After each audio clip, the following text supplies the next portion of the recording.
Halo semua, hari ini kita akan ngobrol tentang sesuatu yang penting banget di dunia pendidikan, khususnya di kelas-kelas multibahasa.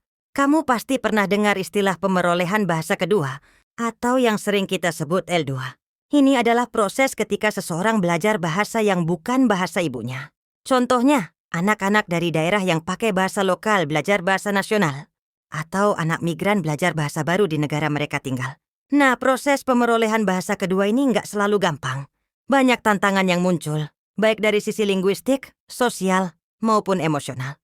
Misalnya, murid bisa merasa bingung karena kosakata yang berbeda, atau struktur kalimat yang asing, atau ada rasa malu dan takut salah saat harus berbicara di depan teman-temannya yang sudah lebih fasih.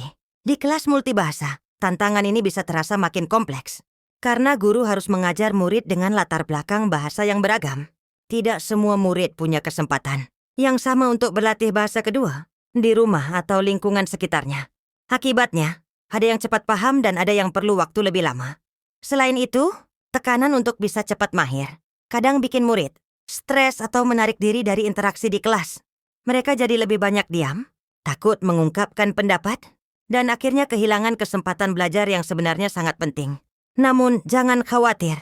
Ada beberapa cara yang bisa guru lakukan untuk membantu murid melewati tantangan ini. Salah satu caranya adalah dengan memperkaya penggunaan bahasa visual. Misalnya, guru bisa pakai gambar, ilustrasi, atau gerakan tangan untuk memperjelas arti kata atau instruksi. Ini membantu murid memahami tanpa harus langsung menguasai bahasa secara sempurna. Selain itu, penting juga memberikan waktu tunggu yang cukup setelah bertanya. Jangan buru-buru meminta jawaban. Beri kesempatan murid berpikir dan merangkai kata-kata dalam bahasa kedua dengan tenang. Tak kalah penting, guru bisa memanfaatkan bahasa ibu murid sebagai jembatan belajar. Artinya, bukan melarang penggunaan bahasa ibu, tapi menggunakannya untuk memperkuat pemahaman bahasa kedua. Misalnya, menjelaskan konsep sulit dalam bahasa ibu, lalu mendorong murid menggunakan bahasa kedua secara bertahap. Membangun kepercayaan diri juga sangat penting. Guru harus menciptakan suasana kelas yang aman, di mana murid merasa bebas untuk mencoba tanpa takut salah atau diejek.